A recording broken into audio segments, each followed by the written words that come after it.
Tignan nyo mga idol, oh.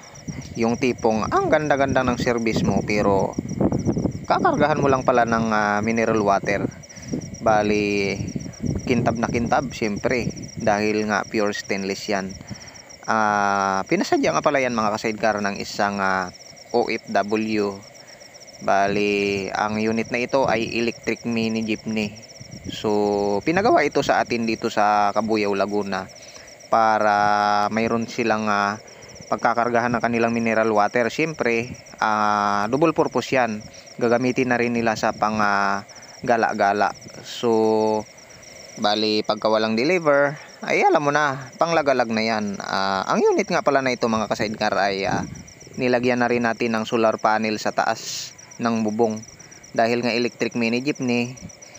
Maraming nagsuggest sa atin na mas maganda raw kung mayroong solar panel sa taas para auto charge na yung unit natin.